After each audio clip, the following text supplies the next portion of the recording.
Please take your seats. School is now in session. Homeschool podcast. Homeschool. The homeschool podcast. Why? Because he was homeschooled. I don't want to do that. Okay. I don't want to do that at all. And that's how we start our podcast, with a cough. Yeah. Greetings, Podcastville. Kick that mule, Lee. Welcome back to Homeschool Podcast. I'm Augustino Zoida, the host of the Homeschool Podcast, and I'm here with my guest, Darren Carter, and my co-host, Kevin Lyons, is not here with us today. He's packing. He's going back home to be with his family for from now all the way through 4th of July. And to be honest with you, I wouldn't blame him if he never came back. That's right. You don't know what's going to go on 4th of July, dude. Just be with your family just in case you never see him again. Yeah. 4th of July is, I thought it was going to be further. I thought you were going to, it seems a little hot right now. I feel overmodulated. We're in the red. Yeah. I thought you were There going we to say go. he's going to be, he's going home and he'll be back this Thanksgiving or something. But it's You might as well. yeah, you know, where's home for him? Boston. Boston. Yeah. Yeah. Which, you know, they got shit going on too, but there's shit going on all over the world. So if you're going to be somewhere, be with your family. I Yes. guess. Yes. Yeah, I got to tell you though, usually when I get here, it's been, you know, you're like, hey, can you do it? And I'm always trying to push it, like after traffic. Oh, yeah. And anyways, today it was like 7 o'clock, and usually it's 25 minutes at least, and it has me going, you know, zig and zagging. This is a 9-minute drive today. Was it really? 9 minutes. I have noticed that traffic came back Yeah. a tiny bit, but yeah, not at this hour though. Tonight was pretty cool. Yeah. So, you know, I've been spending, this is crazy that we're, this is awesome, crazy awesome that we're doing this again, because this was the last, you were the last live podcast Oh, that's I had, right. like one-on-one, like doing this, and that was back in March, and then here we are again, and it's almost July. It's crazy. It is crazy, dude. Normally time flies, which it sort of is, but it's also just it's going real fucking slow this year. Yeah, you know, they get their hopes up where we're like, you know, like this is looking good, and then you'll get like some bad news, like this is looking bad. It's like, Yeah. you know, I got to be honest though, like for me, one of the low moments is when they shut down the hiking trails and the trails and the Griffith Park and all these different parks, the public park, the golf courses, where you're just like, Yeah. wow, not that I golf, but just like, wow, this is really becoming a ghost town. Just shutting And, down, like it's just sad when they're trying to shut down people's livelihood. And, yes, and the light, like like Uncle Joey says, we're coming up on a 4th month of that rent's due. It's That's like, right. wow, we're not making the normal, you know, amount of. so everybody's Yeah. on edge. Yeah, they are on edge, right? Everybody's on edge. Tell them what you told me about your neighbor. He's in his own. Oh yeah, my neighbor was just next door over here, and in his own garage, and some lady walking, which is in the alley, by the way. It's not even like on the front of people's houses. It's Yeah. in the alley in the back, and a lady was walking through the alley and yelled at him that if he's going to be within 6 feet of her, that he needs to put a mask on. But he was in his own garage, and how could he even know that she was going to be walking down there? Right. And I think you're right, dude. I think that people are just on edge with the virus, and now it's making a comeback with the riots, with you know. By the way, can I go on a little rant? I didn't even do my sponsors yet, but let me go on a little rant for a second here. Do you want to do the sponsors in the rants? No, because I'm in the moment now. Okay. I'm gonna do a little rant for a second. Stop making it weird out there for black people and white people. Yes. You're making it weird. You're not really solving anything. I know the divisiveness. It sucks. This is me It's bad. speaking. I mean, not do. Darren. Yeah. You know what I mean? I don't want to say anything that he doesn't agree with, but if you go back and listen to my last podcast, you know how I feel about it. You know how I feel about What kind of podcast is this? you know that I support the term and meaning and phrase Black Lives Matters. I support what it means. But what I'm saying now is something completely different. You're just making it weird. All you're doing is making it awkward. When I walk by a black guy, now we look at each other like, is he one of those? And he looks at me, is he one of those? And we don't know. He doesn't know if I'm one of the white races. It's just, and you know, I look at him, is he one of the violent black guys? Like, we're just looking at each other going like, which one are you? When before we were walking by each other and we were saying hello to each other. I'm not a racist. I walk by black people all the time, and I would right now I'd fucking hug you if you weren't worried about the 6 feet. A black person needs a hug right now because they're at a crossroads of like, I want to support my people and change the world. And then at the same time, they're like, I got white friends too that are fucking cool. You know what I mean? Like, I want to hug a black person right now, but you got the 6 feet rule. Like, you're just making it awkward out there. That's all you're doing. I really get tired of the divisiveness. It's like, and that's been happening for a while, but definitely right now it's really happening. It's like it seems like every headline it's almost like they have like a radar where they can't wait to put out this thing. Oh, you guys, quick!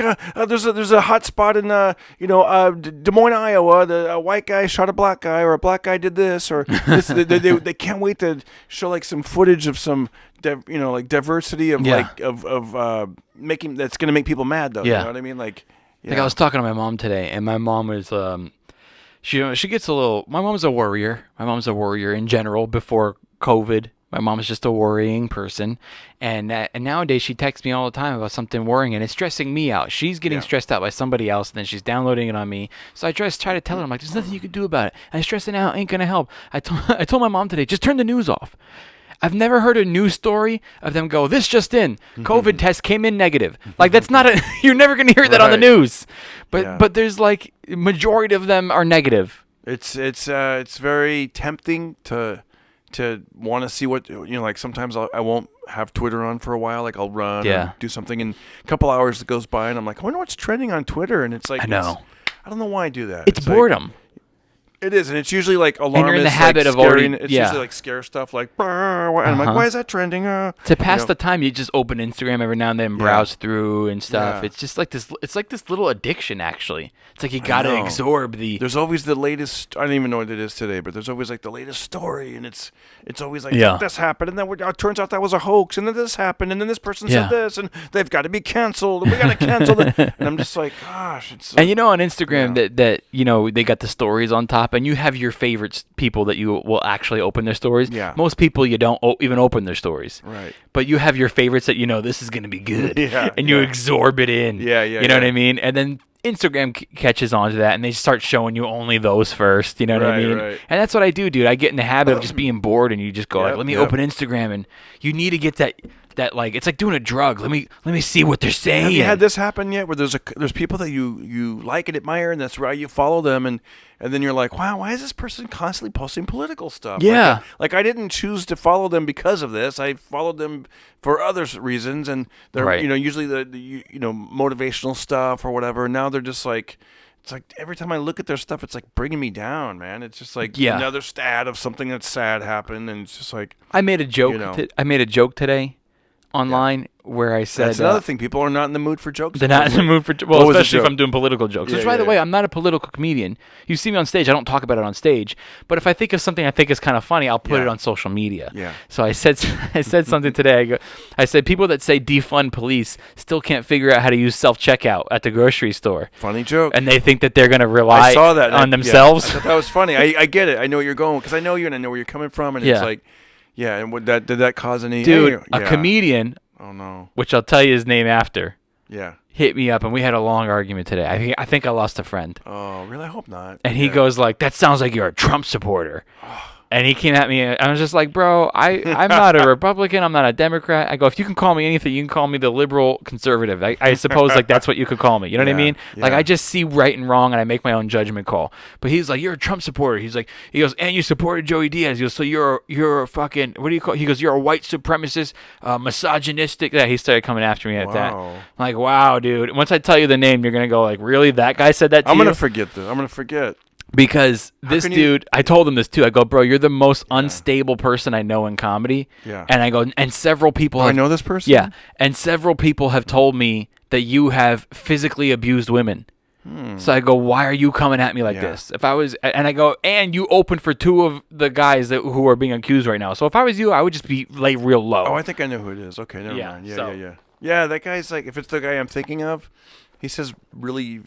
Listen, there's things that people are saying out there that are really like, is the word vile, just awful, gross stuff. Where I'm like, you know what I started doing? I actually started unfollowing because I'm like, why is it bringing me down? And I'm sorry. It's like if anyone gets their feelings hurt, like, why did you unfollow me? I'm gonna be like, you know what? There's a couple of reasons. It's and I don't need to like see their negative messages. I'm not gonna unfollow just because, first of all, When I end up being right, I'll rub it in their face. And then, Yeah. and then secondly, I don't want to unfollow because I'm not going to let like politics or what's going on in the world get the best of people I've been friends with my whole life. I give people I give them 3 strikes. Like one thing, I'm like, That's a okay. good rule. That's a The good 2, rule. okay, The third one, I'm like, this isn't bringing me joy. This isn't bringing me happiness. I'm gonna unfollow, and maybe I'll circle back and. I like that phrase. I'll circle back, a month from now. That's true. But for right now, and I love this. I learned that from Sam Tripoli. He tweeted somebody. He was getting into a back and forth with somebody, and then it was a friend, a comedian, and I don't know who it was, but he goes, you know what? I'm going to save our friendship and unfollow you because he likes him in real life. He just doesn't want to deal with this BS. I like that. Yeah, man, because sometimes listen, you can judge me all you want, but there's something about you that's getting me down. And if you're bringing down my quality of life, I need to block you for now. People are too right now. There's this thing where I'm wrong, I'm right, you're wrong. And we think like this, and you think like that, and I got to be honest. Sometimes things happen, and I'm like, ooh, I'm glad I didn't put that out there because I thought that was the right thing to think, and everyone. Some of these people are like, no, I said to the guy today, I go, I got to end this argument with you. I go, because the more you talk, the more the more you prove I'm right. And I'm sure the more I talk, the more I prove to you that I'm wrong. Yeah. So we got to just end this. And then I'm not the type of person that wants to be angry online with where it's there forever and just curse. Mm-hmm. Some of these people don't care. I don't know if they have no family that follows them or they just don't care. Then they just curse all the time. And I curse a little bit on my podcast, but I don't know if you've noticed. Like, can I curse right now on this? Yes. Like, I'll see people writing stuff. Well, this is a swapcast, so your people will hear this too, right? No, I'm going to edit it for mine, but for your dirty little listeners. Okay, go ahead. Beep, beep. Why don't you eat a bag of beep? Have you noticed on my Instagram when I post something where I had a curse word that I censor it? Have you noticed that at all? I put the emoji of the curse. Oh, I the like guy that. cursing. I put it like blocking the word. Oh, what do you mean? Like for a video or for No, my texting? posts on Instagram, my stories and my in the actual feed when I put because my thing is on Twitter is I'm uncensored. On Twitter I curse a little bit more. Everyone's curses more on Twitter because Twitter's dirty. Yeah. Twitter you can literally show your asshole. You're you like, can good show your dick. Like you can Twitter, show your you'll be like, balls. good morning, and Yeah. then somebody will be out there. What's so good about it? Yeah. Twitter just lets porn videos up. Like Twitter, you know what I mean? Twitter is dirty, and none of my family's on Twitter. Yeah. So I do curse on Twitter, but if there's something that I want to share on Instagram, I take a screenshot, I post it on Instagram, and then I put the little curse I like emoji that. guy Oh, it's smart. over the What's curse the word. curse emoji guy? I wonder if I have that. Well, I probably sometimes do. I use the one. It's like a red face of somebody yelling, yeah, but yeah, he's yeah, got yeah. all the that's cool. exclamation points in I front of know his. that one, yeah. Or sometimes I use the shh one, That's good. and I put it like in the middle of the letter, so you can still see the F and the K. yeah, I love it. That's good. Well, what I was gonna say is, I've seen people, and you have too. They just, I don't even know who these people are, but they'll just like say the most like, I hope you burn in a wreck, and and they just curse, and I'm just like, How about this what one? is wrong with society? You don't talk Everyone that way to that doesn't wear a people. mask, I hope you get corona and die. How about that one? And then they'll go into more details about how they'll die. And I'm just like, because you really justified your righteouscious in that know. statement, huh? I don't like it. I don't like it either, man. The world's going crazy, dude. And You know what? We gotta get. You know what? I find I'm not the first one to say this, but when you get physical, when you get the energy out, it really does help. There's times when I pretty much work out almost every day on some level, on something, and it's like, and it helps, man. Like if you can just get your heart rate going and get that sweat and get that exhaustion. you hit the punching bag. If I can hit the punching bag when I'm at the farm, I hit the tires. I stacked up a bunch of tractor tires. Right. You got a sledgehammer you hit Yeah, the tire with? No, I have I got a pickaxe. We don't have a sledgehammer, but I got a pickaxe, and so I do like 25 in the dirt, and then I. Oh, that's good, 25, dude. and You're then really good about that It's stuff. so good. My arms are looking big. I know, your arms- I gotta look at watch you. the belly area, but like even my son was like, "Your arms are getting big." Like, your arms are I'm gonna huge, flex dude. for you guys watching. Look, I don't know. See, I'm white though, so I'm so pale. It's not really showing. Like. No, I think you look good, bro. This is sad when you're like looking at your own. You know what's muscles. sad? You're my goal. Yeah, that is pretty sad. I would love to have muscles but a little belly. a muscular Homer Simpson. I'd love to be able to be like, I got a little belly, but look at these muscles, though. Look at my muscles. But yeah, I do the boxing, so I go to the. Great. Is your boxing gym open? It is. They're open now. It's open. Yeah. Oh, nice. They I don't know how public it is. You got to wear a mask inside. Yeah, no, well, a couple of them do, but it's like, I usually go when it's not busy and it's, you're away from everybody, and It's great, man. You know, I get in there and there's something about hitting that bag and Yeah. and Make jump, sure you wear jump your on that mask rope and to the boxing ring because you don't want to get hurt. yeah. Excuse me, but they when I'm out there at the farm, I'm just I'm punching the tires like literally. It's like you're just like and real a lot of it is just the exhaustion from your arms, just like trying to like punch something for 3 minutes. Even today, like I shadow box and I put my gloves on, and a lot of it was just for 3 minutes. Can you just keep your arms moving? I mean, it's incredible how That's great, that'll dude. get you tired. Even I'll go to. I go to like Griffith Park, and where I've been to Runyon, but I prefer Griffith, a little bit less people where I go, and I like to go all the way to the top and just really, I mean, I push myself, and it's funny because I'm not fast because I was running like up the hill, and this 20-something-year-old just zipped past me. I'm like, oh gosh, like. But I like that about you, man. You've last couple of years, you've been like so on it, like so like whatever you can do as long as you're doing something physical. Totally, and I tweeted that earlier this week or posted or whatever, and I said, today's Monday, do an extra mile, do an extra set of push-ups, stretch for an extra 5 minutes, do something, and I challenged myself. But you're right, man. I was like, you know what? Let me put the little pedometer thing on my phone, that app, and I go, I did 5 miles a day before, walking and, You're not wrong, slide man. jogging, and I did an extra mile. I actually went further than an extra mile, but I told myself I'm going to go an extra mile. Do you running? Walking and jogging for that Okay. one. Okay, yeah. cool. You have one of those little When I'm at the- watches? No, it's like an app. It's like one of those apps you can get on your phone. I used to, but then when you know it, like the second week of the lockdown, my Fitbit broke, and I was like, well, I guess they really don't want me to take steps. My wife is in the market for a Fitbit right now, and she has a Fitbit, but she has like the narrow one that's like least expensive, I suppose. Yeah. And then but she wants to get one. I think like the one that you had, right? Like that was like more the bigger face. Yeah, I think I didn't have that one, but I know. But that one broke too. They just Yeah. break, huh? Yeah, they break. They do break, and it's like, it's more. I don't even think it helps you lose weight. I think it's more of an OCD thing where you're like, I must get those steps in. But now I'm just like, you know what? Like I'll just turn the app on my phone when I'm actually exercising. Yeah. And I look at like everything else, like going to the the store, walking. Did yours tell you your sleep patterns? Like how many times you woke up in the If middle you of the night? set it up for that, but I didn't want to sleep with my watch on. I'm Yeah. like, Yeah. because it does have that pulse that goes ding, and I was just like, Oh. I don't know. I don't like sleeping with Like Fitbit on. with gadgets on. Yeah, it's like. I gotcha. I gotcha, know. dude. Do you play tennis? You do play tennis, huh? Yeah. If you, we should connect sometime if you want. Like we could, because I got my racket now. Even though I'm not very good. Yeah. Can you get a volley going? Yes. So that's another thing that'd be good. Volley. I could do it. You want a volley? Yeah. I'm your guy. That's good. That's good. Because I didn't know that you didn't play with me this whole time because you didn't have a racket. I have an extra racket. oh, you do? No, I did. I didn't have my racket in my car. My friend goes, "You want to play?" And I was like, "I don't have my racket," but I got my racket again. I got my racket. I got balls. Okay, cool. I'm ready. There's a couple of things I want to talk to you about, and but real quick, let me take a second here. Not that was a big opening intro. You know what? We're gonna do the sponsors in the middle of the podcast. You guys, do me a personal favor. Head to homeschoolpod.com. Make sure you stay on there because that's your one-stop shop for everything homeschool podcast, and it helps you to promote this podcast and support this podcast. So you can get tour dates on there, which there's very few right now, but you can get tour dates on there, and you can this way when we're coming to your neighborhood. You can click contact, and you can literally send me an email. I do answer those as soon as I can, and you can click on merch and pick yourself up a t-shirt. We have new t-shirts coming out when we hit episode 300. Brand new t-shirts will be out. I already saw them. They're awesome.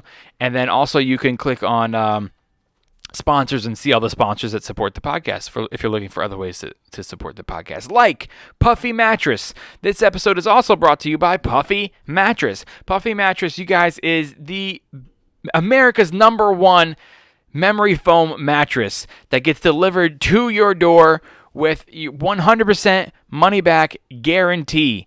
For you could sleep on it for 101 nights.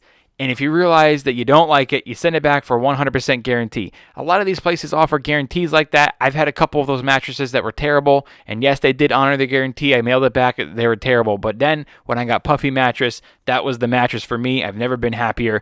And right now, they've extended their Father's Day program. So you can click the link in the description and you will get $300 off your Puffy Mattress plus a King Puffy pillow, which just makes the whole thing worth it. The whole time I was on the road, I was thinking about my mattress at home, to be honest with you guys. All right, so the link for Puffy Mattress will be in the description, as well as homeschooledpod.com, where you can pick up a T-shirt and just keep in touch with us. I thought you were going to say you were thinking of your pillow when you're on the road. I'm thinking of my king mattress pillow, but you were like, oh, the pillows. I was thinking about the pillow too, dude. You were thinking about the mattress and The pillow that it came with, bro. It's just the two of them together. It's like the perfect night's sleep. Don't let your wife hear that part. The whole time I was thinking about my wife. No, my mattress. I couldn't help but think about jumping into bed with my pillow. I'm sorry, Darren. I know you called me a couple times last week. I was on the road. It was a tough week for me last week, bro. That bro. was exciting because you guys were on the road, and I was I was in Phoenix, Arizona. The shows went great. Yeah. All things considered, the shows went great. Yeah. And but I was just in a place, dude. I was just trying to focus on the shows, and the whole thing came out with all the Me Too going after comedians, and a couple of comedians were personal friends of mine. Which the last episode I did a whole thing on that. I already talked about that. So, but anyway, dude, I was just going through like a whole thing and trying to just keep it together to have good shows. Not to mention it was my first like gig back performing in front of a live audience, and you're worried about remembering your act or if your timing's gonna, still be there. Yeah. And it all went great. But just everything overall. Was there what was the order? Like a host and then host, me, and then Jimmy Schubert. That's good. So at least there was a host where you're like, okay, I'm like he's warming them up. Or she's Yeah. whatever. They're warming them up, and then Yeah, totally. Yeah. I mean, how did it feel? Like okay. First of all, when we did that little, I don't know what that was, that virtual TV show special. oh, the thing Laugh Lounge app. Yes. Yeah. I felt like that was the closest to being on stage that you could possibly get compared to like A live stage. a live audience. Or those shows where they're like, open up your laptop and I agree with you. I think that those laptop Zoom shows are not for me.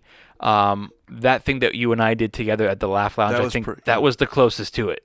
That was pretty cool. And that one made me feel alive again. Yeah. But performing in front of a live audience again, it definitely made me feel alive again, not only to perform in front of a live audience, but to also feel fear again. And when you're a new comic, and like you've been doing this a long time now, Darren, so the fear's not necessarily there as high as it was when you were younger. But I know exactly what you're saying. I swear to you, the first, especially the first 5-10 times, I would just like all day. I would just pace my room, think of what I'm going to do, look at my set list, get nervous, sweaty palms, have to use the bathroom. It got closer to showtime. It's almost 8 o'clock, nervous. And I remember even back then going, I cannot wait until I can just roll out of bed and go be funny. This is the... And not even be afraid. Nerve-wracking. And then, of course, that goes away fairly quick, for me anyways. Like, they went away pretty quick. But I got the nerves back when we did that Laugh Lounge, like, app show. Right. I got the nerves back. Dude, man. I did too. And those are different kinds of nerves because you're like, can I be funny in front of a camera and no audience? I wasn't For me, I wasn't nervous about that because I'd already kind of done that before. Like, a friend of mine, he's like, hey, I'll pay you guys to come down, and he paid us pretty good to actually do comedy in his garage, and he was live streaming it, but he's got a huge live stream audience. Oh, wow. Yeah, and he put up like a GoFundMe, so people paid the GoFundMe, and he's like, laughter's the best medicine. Think of this as a house call. I'm going to have comedians come down. Oh, cool. And so did you perform in front of the other comedians in the camera? No, actually, it was even better because the other comedians, they were sort of in the garage. Like, I don't like performing in front of other comedians because I just don't like to. They're not going to laugh. They're going to be thinking about their own set. So it was even better. I mean, there might have been a couple comedians in the backyard, but I don't think they were really paying attention.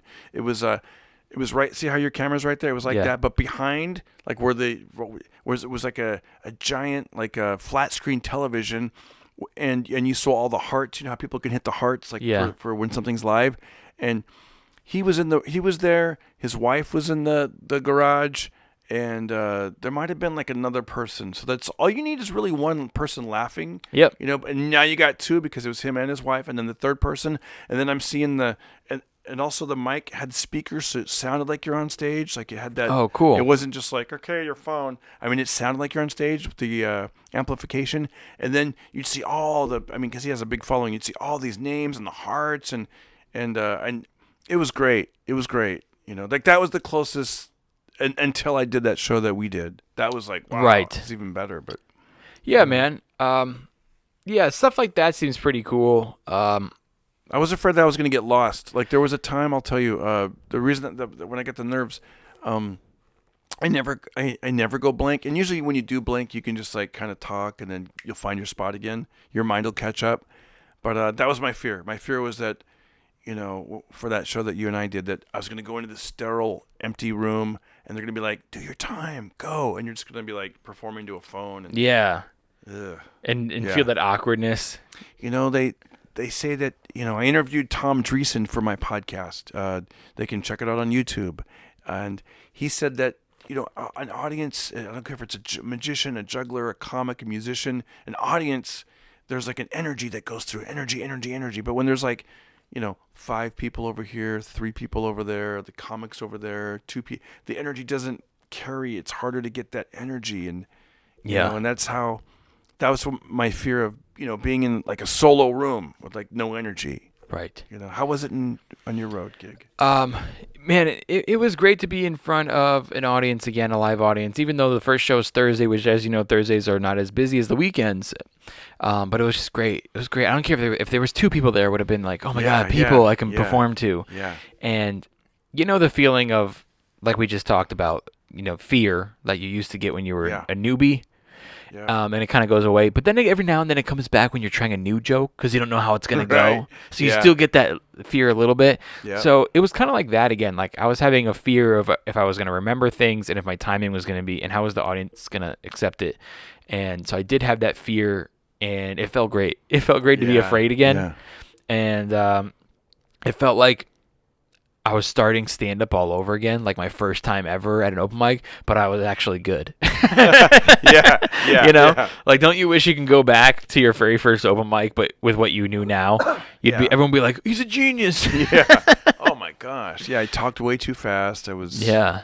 Yeah. It was great, dude. And then, Friday and Saturdays were great shows. I think just the first one was the first show was the one where you were a little bit like, am I going to be rusty? What's going to happen? And then I was worried I wasn't going to remember everything. And then you just locked. By the second show, were you like back in business? Yeah, by the second show, I wasn't too worried about remembering everything, but I was worried about what if I want to throw something in that wasn't on the set list, and then it's going to throw me off, and I'm not going to remember where I was. Did you do anything new, like where you're like, I've been wanting to do this quarantine thing that I thought of in April?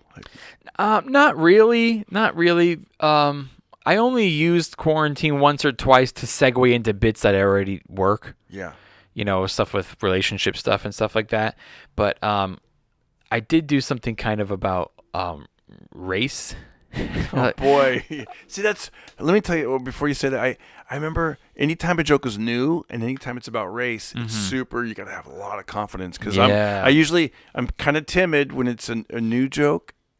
I don't care how professional and loud and I'm confident, but when that new joke you get, because you're kind of remembering how does it go and you don't want to mess up the words, so I'm a little bit timid on my delivery. And then on race I'm probably a little bit even more timid because you're really trying to eggshell and if you don't say it right and if it gets less than a laugh than the rest of your set, in your mind you're like, it bombed, and then it makes it extra weird because it's race. Yes. So what was happening was can I just tell you something real quick? So about a month after Kramer had his meltdown at the Laugh Factory stage, I was at the Laugh Factory on the same stage, and I said some silly little pun about lactose intolerant, and it was some joke about I don't know, but it had the word black in it though, and so I said da da da da, and like it didn't really get a laugh, and I was just like ah. And then I remember this chick in the audience. She goes, "Too soon," and I was like, "Okay." So, anyways, oh man. And I was like, "Oh man." That's when I realized new joke and racial race don't do it. And I honestly, it's like, well, I'm glad you said that. Yeah. I'm just, no, I'm pretty much done doing it. Yeah, I think I don't even want to do. I'm tired of I don't want any barriers anymore. I used to do a lot of stuff about growing up and this ethnic and this happened and this. I feel like now it's like people are too sensitive. I'm just like, well, I wouldn't consider myself a racial comic, but I do have a couple of things where I do. Yeah. Usually it's bringing people together, right? It's bringing people together. It's like, and this is my point again on my rant earlier about you're making it awkward out there. Yeah. Where we have to pretend like I don't see that they're black. Right. Or we have to pretend that that they're the same as us. Because I'll be racist if I think they're not the same as us. We're all fucking different, man. Like we're all the same, but we're all different. Like, and we have to accept everybody's cultures. Like I was thinking, like one time I had to go to fight a ticket in court, and it was so funny how like the judge would say like, if I say your name, stand up, and then when you stand up, I will say if you are dismissed or not. If you are dismissed, that means that you're free to go. You don't have to pay your ticket. No fine. Doesn't go on your record, right?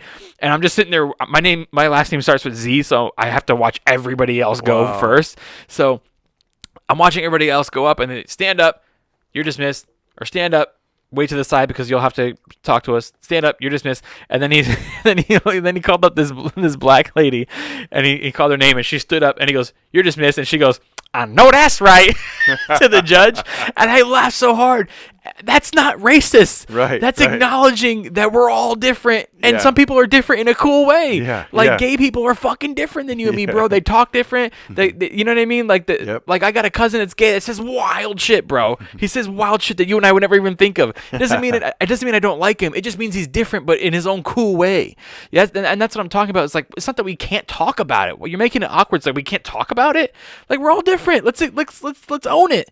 And so what I'm getting at is that I'm not a racial comic, but I do address certain things like that. Like I think that courtroom story I might make into a bit one day. I did this corporate gig once, and then I remember the lady. She was so nervous. She was she was jiggling. She was like quivering, and she's like, "Please, it's only 30 minutes. We can get through this." And she's like, "Please don't make fun of other ethnicities or imitate the way that other people talk and the way people look. Don't talk about." And I was just like, "Wow." And after that, I was like, you know what? I'm just gonna. I think that the signs are, fucking corporate gigs, man. Yeah, I know, dude. I was like, wow. And that was 2016, I think. Wow. But I remember because I used to do a lot of stuff about, like 2009, 2010, because. But the comedian in me would have gone up there right after him, but like, what the fuck is up with this way this lady talks? Everyone probably would have laughed, except for her. Yeah, exactly. I know. Oh. Did you see that thing that Bill Burr just posted today on his Instagram? How he kept this piece of paper. Oh, I saw that. Yeah. When he was working a college show, and the lady who booked the college show passed him a note on stage that said, "What did it say? Like, do 5 more minutes and then get off." It said, "Please only do 5 more minutes." Because she didn't like the way the show was going. Yeah. I think it was Lisa Brown. Oh yeah, yeah. How cool is that he kept that all these years? That note. That's the thing. I have another friend that does it. He has these, and I'm like, anytime something hurts my feelings or I think it's like bad or pisses me off, I'm just like, I throw it away. But that's smart to keep that because then you'll laugh at it years later. Right. Yeah. Yes, keep it because look at where Bill Burr is now. He was able to laugh at it. Yeah. He probably laughed at it then, to be honest with you. Yeah, that's true. So I have a joke about emojis in different color hands, like black hands emojis. It's a pretty funny bit. People usually like it. And then I have another one where I talk about apple picking, and I say only white people do it, and if you see someone there who's not white, they probably work there. And then I say like whoever invented apple picking, I hope they're black because that's the ultimate revenge on white people.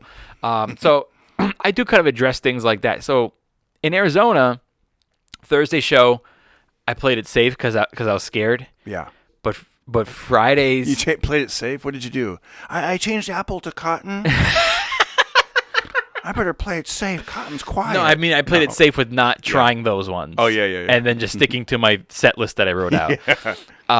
And just to see if my timing would be there and if I would remember everything. And then, like, I think it was Saturday... maybe Friday late show, or Saturday early show or something. And maybe it was just Saturday early show and late show. I did those. I actually did those jokes, and it got a little quiet because with all, like the woman from the Laugh Factory that said too soon a month later. Yeah. This was a little too soon for me to be talking about black people with what's going on right now. And I got really, really like tense in the room. And I just went, "What's up, guys? Why'd I get so tense in here? I can't talk about black people." I just said that to them. Yeah. I just kept it real. Yeah. And then I went into this whole other thing about about how my family never owned slaves because we were broke. Like, you know what I mean? And then I went like, see, if you get all tense on me, I'm going to make it worse. That's what I'm telling her. Dude, I am done with that stage in my career. I used to do Yeah. stuff like that because it's fun and it's like, but a lot you get nervous and there's a chance that there's a big payoff or it could bomb. And Right. for me, I'm just like, all right, that ain't my. Yeah. I'm trying to just keep going safe. But I had like such When I say solid safe, bits, it's still dude. funny, but it's I like had such solid sets and stuff that I Yeah. knew that even if I lost him there, I can get him back. Yeah. You know what I mean? Because, like, dude, my second half of my set is fucking monstrous, bro. Yeah. It's unbelievable. Like, I mean, that sounds like so douchey to say. No, it's true. I'm normally a very humble guy, Yeah. but honestly, the last like 5 bits of my act are like, dude, there's like 2 stories that are great that people just love them. Yeah. And, you know what I mean? Like, I know even if I lose the audience in the middle, I can get them back in the end. You know what I mean? For Yeah. the majority of them. Yeah. You never know. There's gonna be a chick that's gonna be like, I'm offended. But and then I'll tell you what. Sundays are known as being not a great crowd. When I was in Arizona this last Sunday was like the most fun I had with an Yeah. audience. And by Sunday, dude, I was trying new bits. Wow. I was throwing some new bits in there that I had thought of during quarantine and just threw it out there. Like, I have this new bit about like machines replacing men, and then women complain that they can't find a good man, and it's like, yeah, because you're eliminating like what men were, you know, like and then I use an example of when it's hot out, a man is supposed to go outside a little bit early before you leave, turn the car on, turn the AC on, so it's nice and cool for your wife when you get in. I go, now it's Alexa, start the car. You know what I mean? And then I go like Uber Eats, like the man's supposed to go pick up the food. So I used a couple of these examples, and then I say like Alexa's trying to. I go with Alexa. What are OCD people supposed to do? Like, Alexa, lock the door. Alexa, are you sure you locked the door? Alexa, double check. Did you lock the door? You know what I mean? So I tried that one. Alexa, I tried a couple. Why aren't you picking up, Alexa? Yeah. Alexa, pick up. And it was Father's Day, so I threw a couple of those like man stuff and how real fathers should act type stuff. So Yeah. I just threw in some new stuff, and it was so fun on Sunday to try new things. Yeah, see, and it's weird what the real man type stuff is. This is in today's day and age. Alexa, change my picture on Facebook. Alexa, yeah. That's a man. Alexa, block out the curse words on Instagram. Put an emoji of an angry face. Alexa, Alexa, yeah. Make sure people are 6 feet away from me as I don't wear a mask. Yeah. How are you doing, man, with all this? I mean, you're only a stand-up comedian, dude. That's all you do, right? Yeah. What's going on? How are you surviving? How you paying the rent, dude? It's between. Is your wife a millionaire? I know, right? It's like between the money that we've saved and the little bit of royalty checks that help pay the bills and stuff. It's like, thank God I put out 4 albums all by myself and don't have to split it with a record company, and it's do you get checks monthly for those albums? I absolutely, yeah. Like once a month? Fortunately, I do. Yeah. Nice, dude. It's nice to have 4 albums out there. It's nice. It's one of those things where, I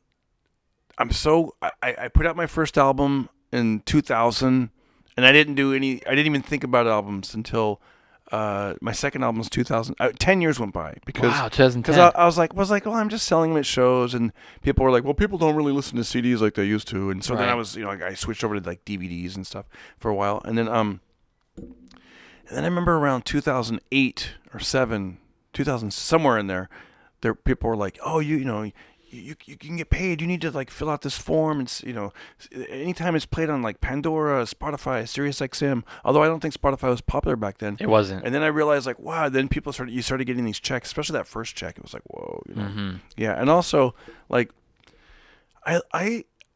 we talked about being clean or not being clean. It's like, I look at someone like, I mean, of course, there's only very few that are at the tippy top. But look at someone like Sebastian Maniscalco. Like, how great would that be to have like, we'll just say an hour. I'm not going to say hours, but like just an hour of like killer, funny stuff that you can do anywhere. Like, it's clean. From what I've heard, he does curse like once or twice during a show. Am I right? I don't know. I think he does. I would say once or twice max. Yeah, because I think of him as being a clean comedian, but I do remember, and I was like, oh wow, I forgot that he did. But he's one of those guys that he's so clean that when he says a curse word, it can be a punchline because he never says it. Yes, exactly. Somebody told me that they listened to his podcast and that he was telling his partner Pete that he's been doing corporate gigs via Zoom. He's a Zoomedian or something. Mm-hmm. I take a shower, I put on the dress shirt, I come over there. It's like, that'd be cool to have like your bits are so solid that they're funny and they're clean. You know, that's why I'm like, I don't know, man. Like stuff about race and stuff. I'm like, what's it gonna lead to? Like for me, you know, I'm like, it's just gonna lead to. I don't know what it's gonna lead to. Yeah, it's a weird time, you know. So I yeah. try not to even write that kind of stuff. Well, you never really established that was you in the first place. Yeah. You have to kind of, I think, be a comic that's like, I don't give a fuck. I'm gonna talk about whatever the fuck. You have to kind of be one of those guys and then your audience is gonna kind of find you. Yeah. Like even Louis C.K. never lost his audience, even after he got Me Too. They fucking still support him. Did you sell merch or did you try to sell merch? No. In Arizona? Yeah. No. No. Did anybody? No. Really? I thought about it. Yeah. I actually have copies of my brand new comedy album. Why didn't you? You didn't even want to, or? I forgot them at home. Oh, okay.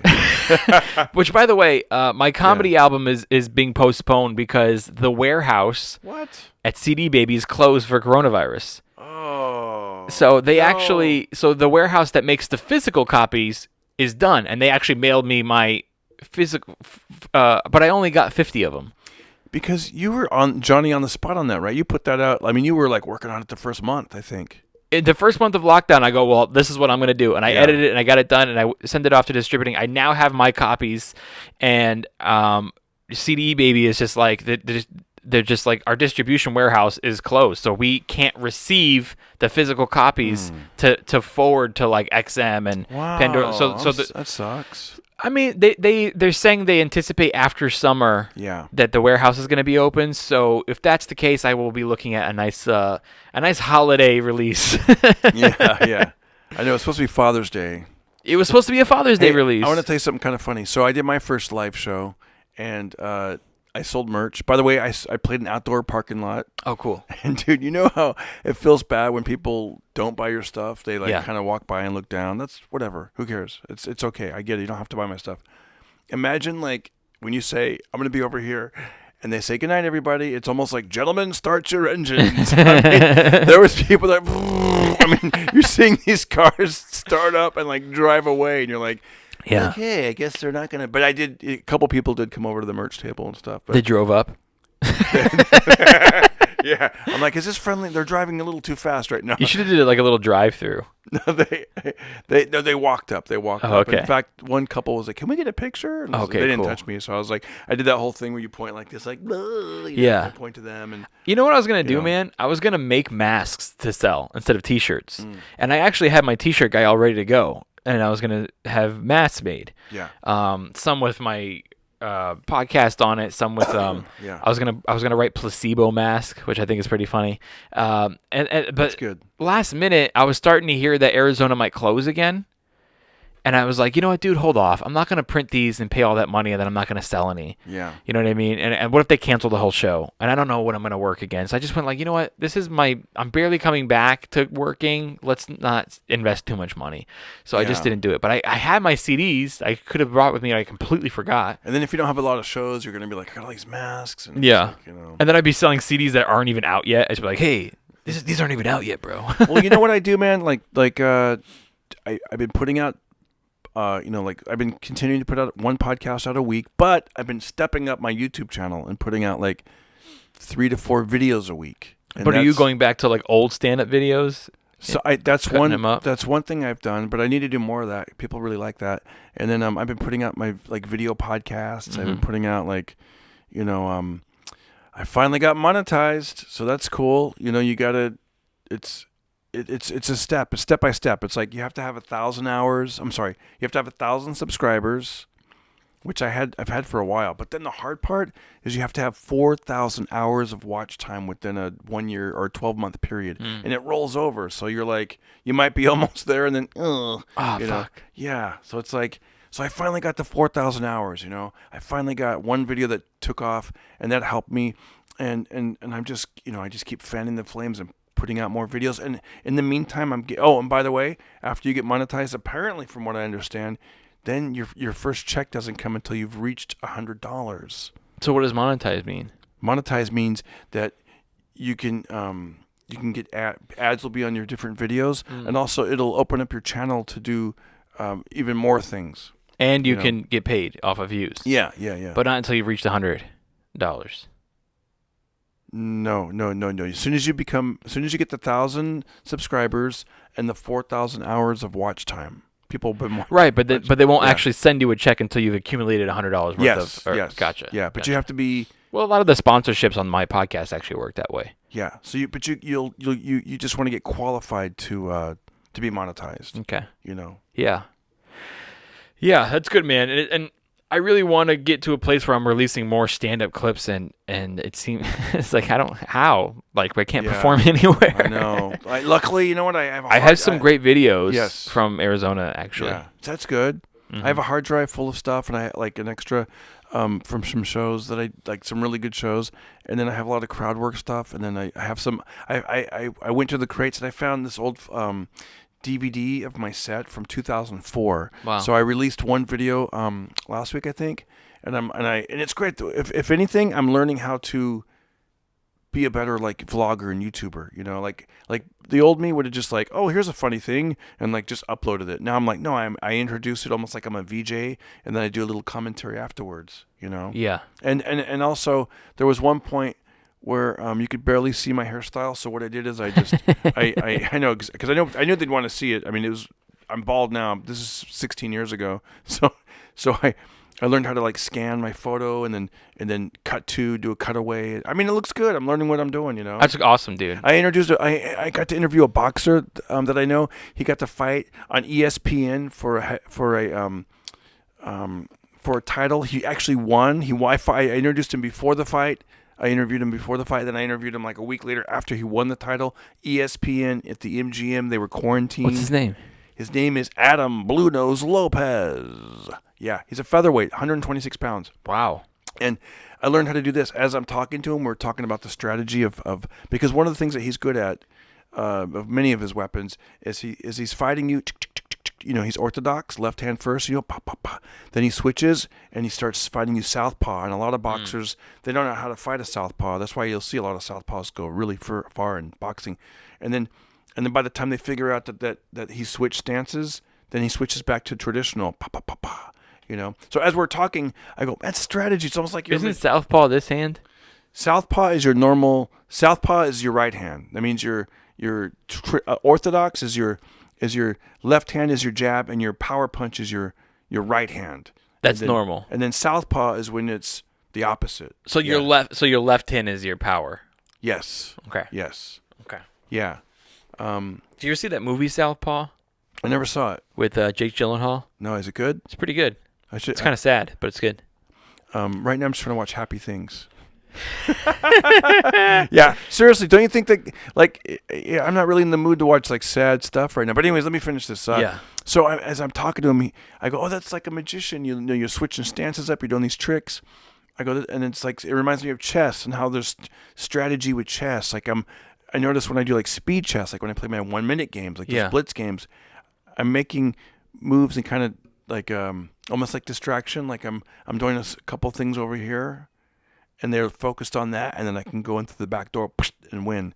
And I figured out as we were talking about this, I cut to some footage of me with like an Adidas tracksuit and a sweatband, and I act like I'm doing like speed chess, like that's something I didn't know how to do like a month ago. You know? Oh, that's interesting. I kind of cut away and make the videos a little bit more entertaining. Yeah. You know? Something to look at, something to watch. That's cool, dude. Yeah. So that's what I'm doing. I'm just becoming a. Are you putting them on IGTV at all? No, I'm not. No? I could be, but I'm like. I think if you do something like that where you're maybe when I you should. cut to yourself, Yeah. speed doing chess stuff, I feel like that would be something funny to put on IGTV. Okay, I'll probably do that. Maybe I should do that. I've kind of. And that might drive your IG people to your YouTube. Yeah, I've been more focused on YouTube than But you're gonna get views on your Yeah. YouTube from IG. Yeah. You put It's funny. Like put your a link couple in of there. years ago, I was really focused on Instagram. And Yeah. and I was like, How about TikTok? Are you into TikTok? Not at all. Me either. Not at all. I ain't downloading it. That's how Yeah. fucking China spies on you, bro. I know. I don't want to. I don't want it. I know. Although yesterday I saw somebody on the news, and apparently she did some viral video, and it was on TikTok. So, and it wasn't what I thought it was going to be. I thought it's all, to me, TikTok. I'm like, it's just like something 12-year-olds laugh at, like, Yeah. look how dumb I am. Dude, you gotta watch out for stuff like that. You know those games on your phone? Like, you ever trying to like do something on your phone, and then you'll get an advertisement for a game? Yeah. And usually, like, hey, I'm bored. This looks like a fun game to do while I'm on the toilet. And you go to like download it. I actually be careful with some of those guys. I actually read the disclaimer when you download those. A lot of those are fucking Chinese-made games, and they're China-made games. Wow. And the disclaimers on there is that like we'll have access to your other apps on your phone to see your data and what websites you visit and stuff like that. And just like, whoa. So like when they advertise those games, it's like, how do you guys make money? It's free to download the game. That's how they make money, dude. They steal your info once they're on your phone. It's really weird, man. You can go down that rabbit hole. I was thinking about that like during this whole time of like China, and I thought, when we get masks, I'm like, what happens if they, what if it is like biological warfare? What if they, put something in these masks, and we're like, I'm protecting myself, but meanwhile you're putting this stuff up, and I was thinking about this, and I was about to put my contact lenses in, and I realized that they were made in China. I'm like, wow. What if there's cameras inside my contact lenses and everything I'm looking at? Yeah, dude. Some guy in China's watching it. Most people must be wearing those contact lenses because they're all fucking blind with what's really going on. Yeah. Dude. And us comedians, we really are all learning a lot from Sam Tripoli these days, aren't we? It's funny how he's been saying shit for years and everybody always called him crazy, and now it's all kind of coming true, and we're just like, fuck, tell us more, Sam Tripoli. Us comedians are like starting to believe it and stuff, right? Yeah. Right? Like, what pisses me off, dude, about the fucking Me Too movement, and they came after all these comedians. Some of them, maybe the comedians deserve it. I don't know. But I know the ones that definitely don't. And it's like they came after the Me Too movement coming after this comic, and it's like, we've been telling you that there's a pedophile thing going on for years. We've been telling you that Hillary and Bill Clinton are involved, the Gates family is involved, the Obamas are involved, fucking Epstein Island and all the people that traveled there. And it's like, we've been telling you this. And you said, you guys are conspiracy theorists. And whenever I say something about it, people go, send us the link to your statistics. It's like, dude, there's no statistics. There's just common sense. And then now you guys want to like start coming out and saying, like, to comics saying that they're pedophiles. It's like, we've been trying to tell you that they're out there. Like, fucking comedians are small potatoes. Go after those big guns. You know what I mean? Dude, I'm so hungry when you say small potatoes. I'm thinking, I'm like, well, I'll let you go, bro. I'll let you get some dinner. I'm trying to eat right. I was cooking some really good, delicious, healthy food in Arizona for Jimmy Schubert. I don't know if you saw some of those pictures that I was posting. I'm a pretty good cook, bro. I'm a pretty good cook. And did you get that one grocery store that's near the club? I did make a trip to Albertsons, but you know what? You know what we did, dude? I have a really giant cooler, and some of the stuff that I knew that I like to cook with that I couldn't get down there, I put it in the cooler and I packed it with ice for the drive over. Cool. And we had good food because I'm pescatarian now. I can't eat meat, so I only eat fish, and I'm not gonna buy Arizona fish. Yeah. So I went and got salmon where I usually get it from, where it's so good and fresh, and I packed it with ice in the cooler, dude. And nice. And then as soon as I got there, I put it in the fridge. Yeah. Dude, I made almond crusted salmon with coconut broccoli and blue cheese infused macaroni and cheese. Another night I made. It sounds great. I took another salmon that I brought and I made salmon burger patties. Wow. And I did those with like asparagus, and then I put those on. That's like a buns with a fried egg on top. Oh my god. Dude, go look at some of the pictures of stuff I was posting. Like, I can cook, bro. Like Jimmy Schubert was like, he's like, that's it. You're my new feature from now on. You keep cooking like this. Dude, I love the road. Times like that when like you're on stage, Yes. you're making money, you have self-worth, I hate to say it, but I do. Right? It's like, do you feel that way? Like, Yes. like you're like all of a sudden, what's the word? Essential, non-essential. Like it's like, not that your self-worth goes down, but it's just like, gosh, this is a weird, that's why I'm like, you know what can I control? Right. And I can control another interview, another edit, another podcast, another upload to YouTube, let me create, let me write the stuff down, get it out there, put it out there, because that's all I can control. I think that stand-up comedians are essential. We are. And it's stuff like, that you're saying, even Yeah. if it's as little as like a YouTube video that you're putting out or something, Yeah. whatever moves you is art. You know what? And when you get that feedback, I swear to you, it feels so good. And it's like, Mm-hmm. okay, good. We are, you probably have some of the same fans. There's a Christopher McRae. What's up? Shout out. Sometimes he'll message me and be like, hey, I'm going to drive to the Palm Desert. He goes, I got 3 podcasts locked and loaded and I'm ready to Nice. rock, man. Thanks for uploading today. Well, tag him in this and Yeah. tell him you gave him a shout out. I will. But yeah, I was dude, gonna yes, say, I though, did feel good. Like yes. that, because I know exactly where you guys played, and and I know where you stayed in that resort, and it's like, I love the road, like in small doses. I don't want to be out there all the time Yeah. away from my family, but in small, like that is perfect, right? You're on Yeah. stage, you guys are eating, you're hanging with a good friend during the day, you guys are laughing it up, and you've been there before, so there's no there's no questions of Right. like I don't know where you know where everything is. It's the best. I get a little It's worried. those little moments. Yeah. Like I get a little worried being away from my family for a long time, especially with all that's going on right now. Yeah. Like last 4th of July, I was in Minneapolis, and we had a giant earthquake in LA, and I was so worried that I wasn't there with my wife and the dog if something went wrong, to help. And this, Did you call home and check on the mattress and the yeah. pillow? Of And course. Make sure the mattress and the oh pillow yeah, were yeah, okay? they were okay. No, I didn't have them at the time. But no, like this time I was in Arizona, and I just, with all that's going on in the world, I was really worried about being far away from them. I really miss my family, but it is good to get out, and I haven't done a comedian hang Yeah. in so long, where you share a condo and you bounce jokes off each other, or you just bust balls and laugh. And I was cooking, and Jimmy Schubert made pizza. Like we cooked for each other, and we were working out every day in the gym, and we went to saw the that. pool every So day. cool. But yeah, it did feel good. But yes, I missed home.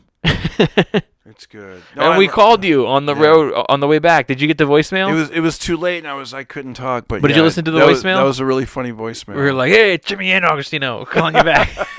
I was like, wow. I'm sorry I called know. you late, buddy. Because what we do is, I normally you didn't want to fly. You were like, let's drive. we figured with all that's going, plus Yeah. club's budget is tight right now. The comedy club's budget, they ain't paying for both of us to fly out there. Yeah, yeah. So we just go, let's save money on that's share the smart. gas. We'll That's drive, smart.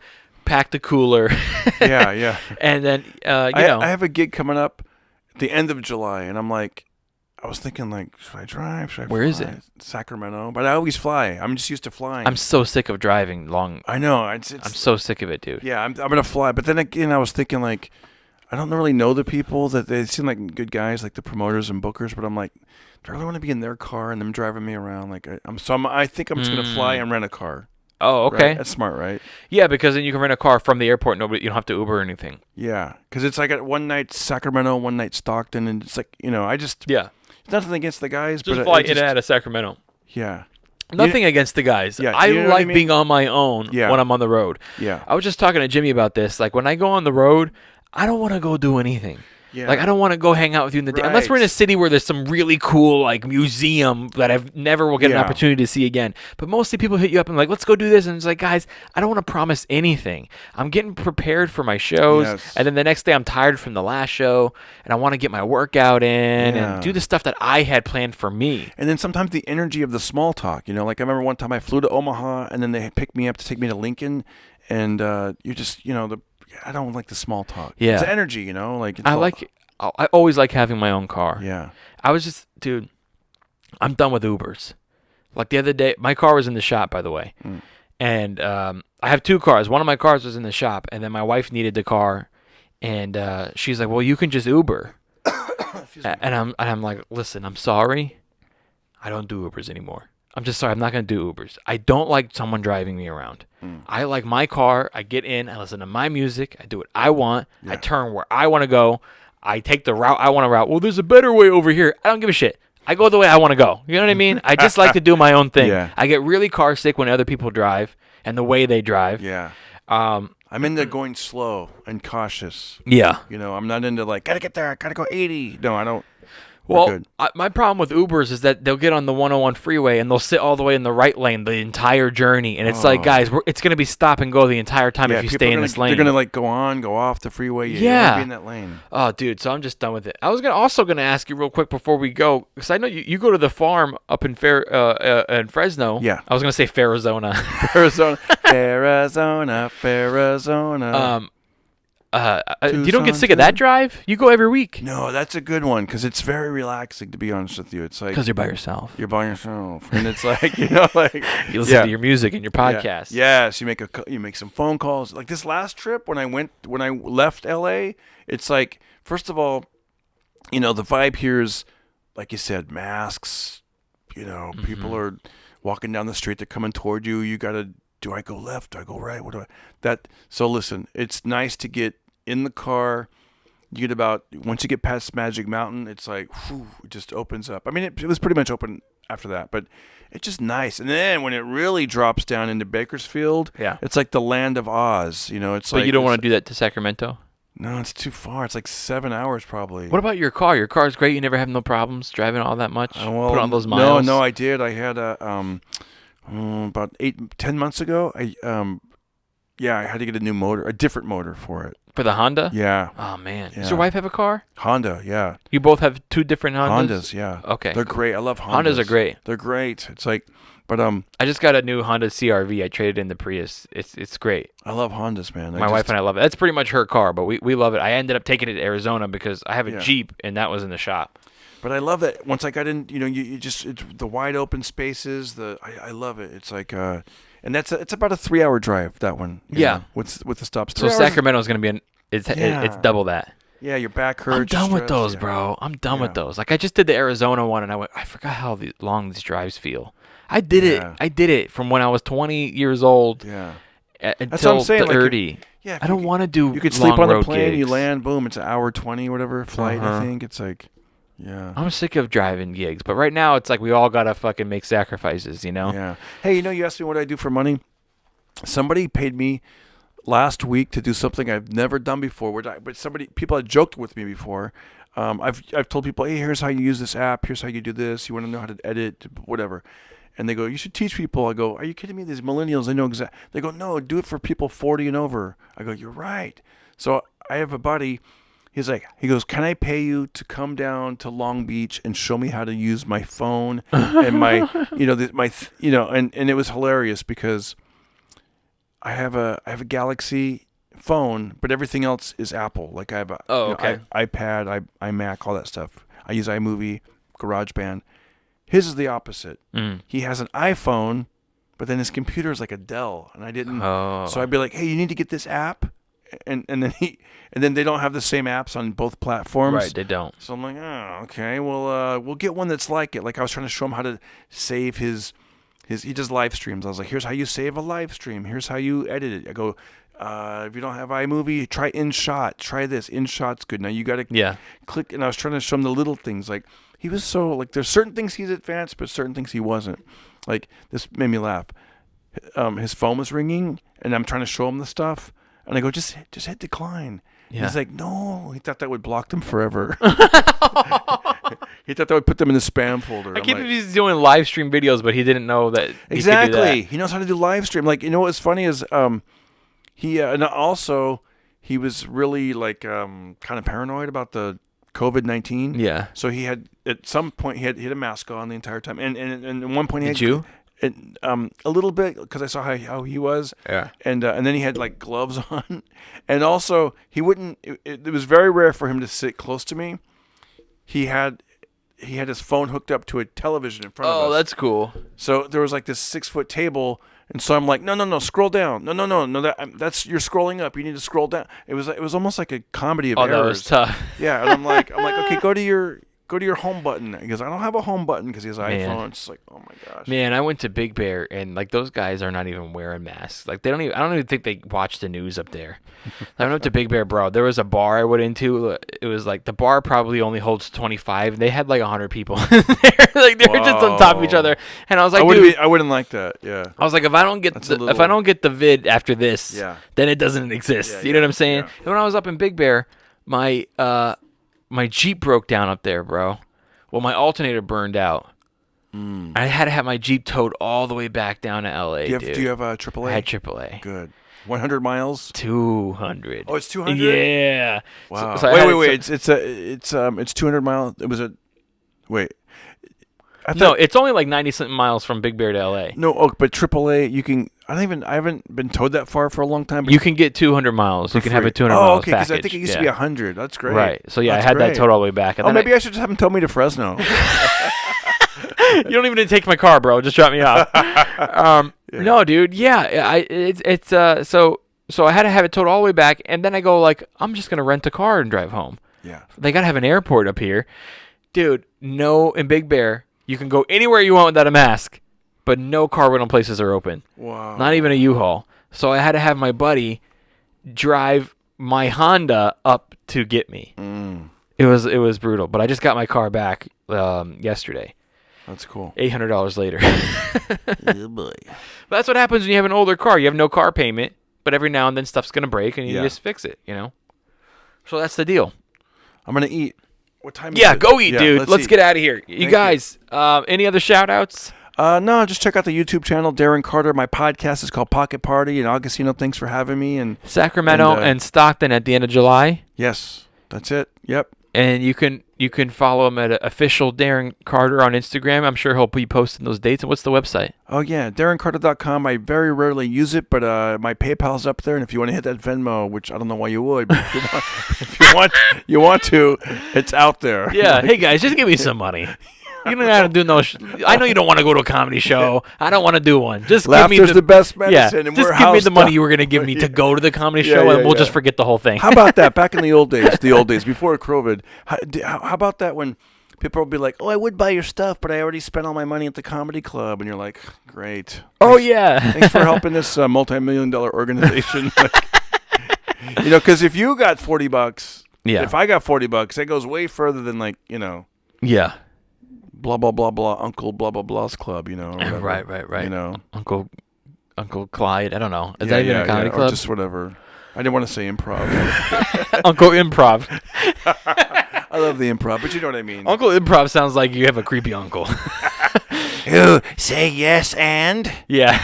yes and We used to call him Uncle Improv. Why'd you call him that? He's ready to say yes and. All right. Man. I gotta eat and I gotta Go eat something, bro. I'm getting dizzy just from being in here. It's too hot. Oh, yeah. Thank you guys for listening. I want to give a big thank you to Darren Carter. I want to give a big Hit thank that you. Venmo, Darren Carter comic. It is Venmo up. I want to give a big thank you to Kevin Lyons, the co-host of the Homeschool Podcast, for doing all the editing work. And thank all of you guys who listen to the Homeschool Podcast. If you're new, I hope you enjoyed it and you come back again. And if you're returning, thank you so much for the loyal support. Until next time, I'm Augustino Zoida, and this is Homeschooled Podcast. Homeschooled Podcast. Homeschool. The homeschool podcast. Why? Because he was homeschooled. I don't want to do that. Okay. I don't want to do that at all.